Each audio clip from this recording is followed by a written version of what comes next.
नमस्कार दोस्तों, एक बार फिर से एक रचना लिखने की कोशिश की है। खंडके आला ताऊ के माँ बाप की जिंदगी में उसका टाबर संसार हुआ है और शरीर का चून सा पिसवा दे से जब बालक पर बखत की मार हुआ है।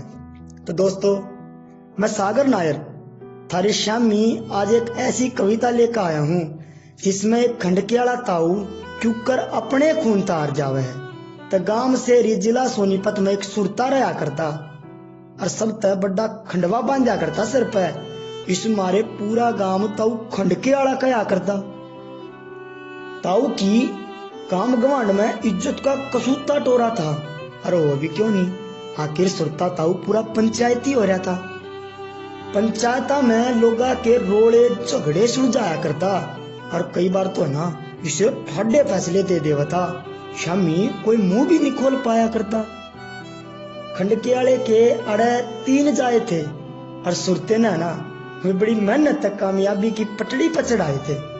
ये भी सुरते का एक छोटा सा सपना था कि तीनों बड़का का ब्याह करवाऊंगा और मका पूरा गांव खड़ा देखेगा कि राजकुमारी वर्गी बनवा ले आऊंगा।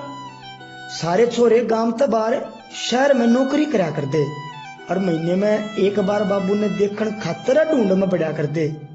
खंडके आला कति ठाण कर बैठा था कि इब का नहीं आंदे कट्ठे घोड़ी पे बिठाऊंगा और पालू सरपंच की तीनों छोरी कहीं सुतरी हैं, उनमें गेला उनका प्रथा करवाऊंगा।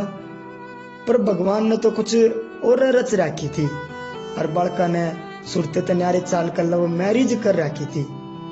पंचायती ताऊ काड़े कुछ जमीन आव थी, कौन से छोरे ने कितना हिस्सा दूं चिंता उसने बार बार खाव थी। इन थोड़े दिना में सारे बालक अपनी अपनी बन्नो गेल्या घर का नहीं आगे थे और बाप के संस्कारा की है ना लाठी सी तोड़ बगागे थे। यो देखते ही खंडके आले का दिल पसीज गया और जो खंड का सर पर रहा करता ना वो अपने आप नीचे आन खातर रीझ गया, क्योंकि सुरता अपने उसूला का अटल होया था और तो उसके संस्कार और परवरिश का पूरी डाला कत्ल होया था। रे जुल्मियों, हमने ब्याह करवाना था तो मेरे तक बता देते, ढूंढ तो थारा मैं बसवा देंदा, एक बार इस खंडके आले तब बालक होने का हक्सा जता देते। इबे अगले दिन सुरता पंचायत में गया लोगा का राजीनामा करवाने खातर।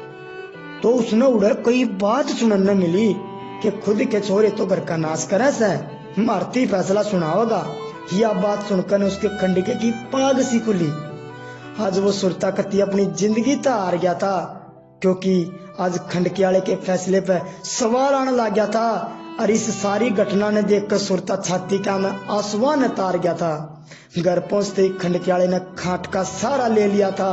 इज्जत के कचरे बिके पाछे खांसी जुखाम बुखार भड़कने ताऊ अपने नाम ले लिया था।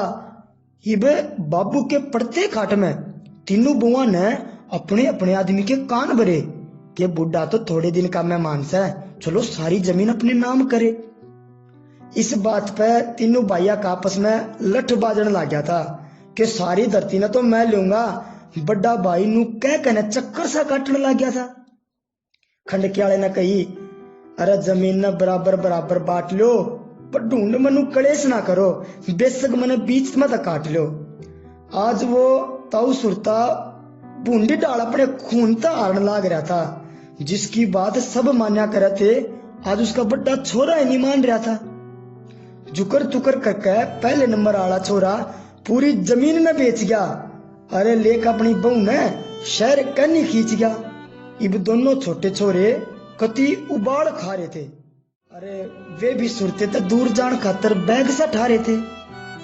उनमें ते एक की बहू बोली, मका सुना है के तगाजे तो चाल मने आड़ा ओखी सांस आवे है और इस खाट में पड़े बुढ़ले में तो भूंडी बास आवे है। हाँ चाल, मेरा भी जी आड़े तो जान खातर बाजे है और यो बुढ़ला मरे तो मरण दे, मेरा के लागे है। इसी बात सुनकर नी सुरते का मुंह पसीज गया और सूखा पड़ा पूरा थोपड़ा आंसुआ तो बीज गया।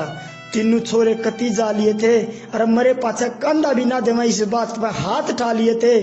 थोड़े दिनों में लोगों ने देखा कि सुरते के घर में तो बास आ रही है। जाकर नहीं देखा तो सुरते की लाश गंध ठा रही है। या वह मुंह न ले पड़ा खाट में। जिंदगी तो लड़ा था कि जुल्म कर दिया रे, यो सोच कर नहीं पड़ा था। सुरते की दे कति सूखे और टिकड़े की डाला थी।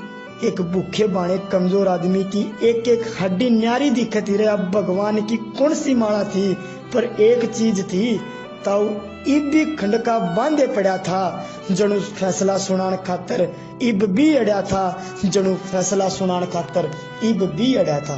धन्यवाद दोस्तों।